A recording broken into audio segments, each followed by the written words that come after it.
Okay, so today we're going to be talking about dropout prevention in students of color in low SES environments. So it's going to be myself, Sarah, Sephora, and Melody.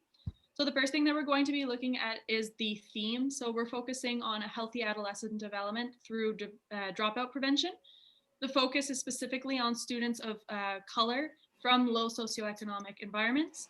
And the target audience is the teachers that work with these at-risk students. So when looking at the causes of school dropout, there are quite a few, and they're separated into four categories. So the first one that we're looking at is student related.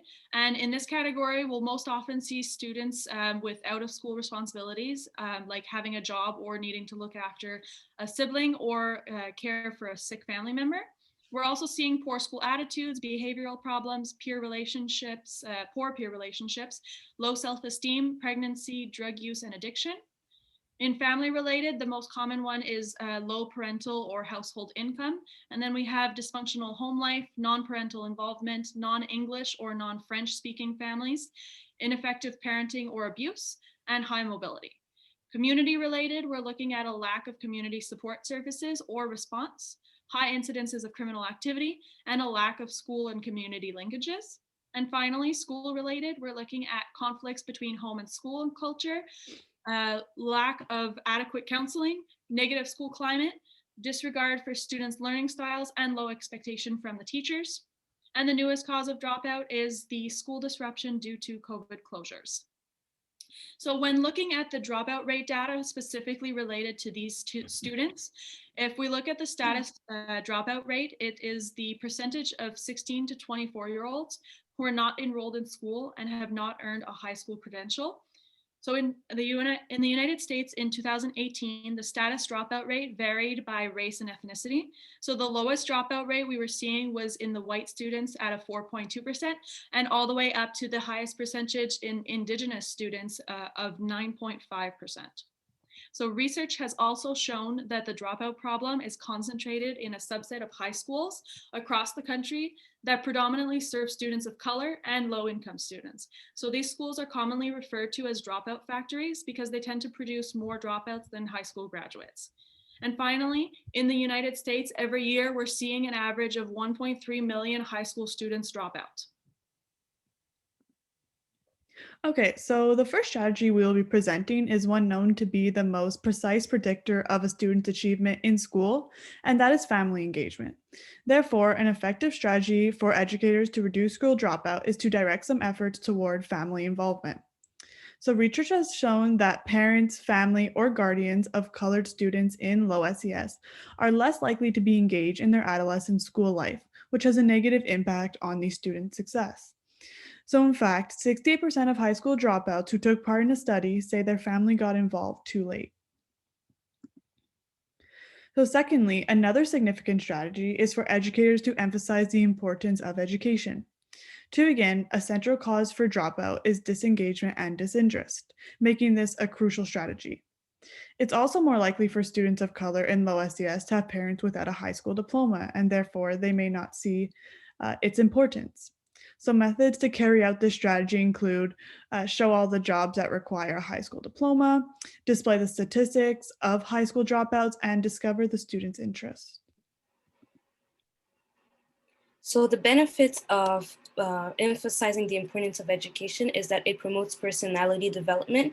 So it gives students a sense of responsibility, which helps them develop cooperation, a positive attitude, and overall skills that are necessary not only at school, but also in the real world.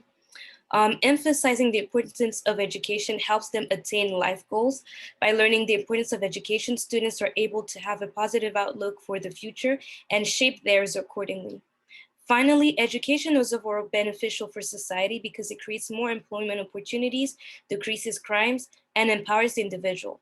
By being aware of the benefits of education, the youth is able to weigh the pros and cons of their life with and without education, which allows them to make the right choice.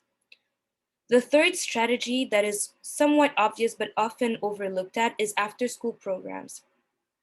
So after-school programs are another great way to prevent adolescents from dropping out because they provide the help, the support, and the tools necessary in order to prevent this event. Researchers in Gross and Endren in 2014 have shown that programs that included life skills development, family strengthening strategies, academic and mental health support all contributed to the decreasing of dropout rates, and these programs can be found in extracurricular activities. So the benefits of after-school program is, as mentioned previously, after-school programs strengthen skill developments, provide academic, social, and mental support, which are crucial in preventing adolescents from dropping out. They can be a source of enjoyment, a reason to keep on going to school. After-school programs also support working families. Since parents in low SES work long hours in order to provide for their families, extracurricular activities provide a safe space for the students to be long after school has ended. They build confidence. They can be a great place for students to find someone whom they trust and can be accountable to. Overall, after-school activities help build young people's relational identity. So the next strategy is strategy 4, school within schools, and I will be presenting it. So school within schools are large public schools that have been divided into smaller subunits for special needs students. So at-risk schools can target students of color in low SES environments who don't respond well to traditional learning environments. So in the at-risk schools, class size will be much smaller, like around 5 to 8 people, and students can learn a trade along with their traditional class, such as car repair, computer repair, etc. So they can have a skill right after they graduate their high school. The next slide, please. So students attending small schools have better test scores, greater sense of belonging. Small schools have higher rates of attendance and lower dropout rate. Students within this program can find a job relating to the trade they learn more easily after graduation, so they can support themselves better. And according to the research, smaller learning environments create happier, safer, and higher achieving students. One resource recommendation will be the book Helping Students Finish School. So this book, it generally identify why students are dropping out of the school and some strategies to help students. It's a really good resources.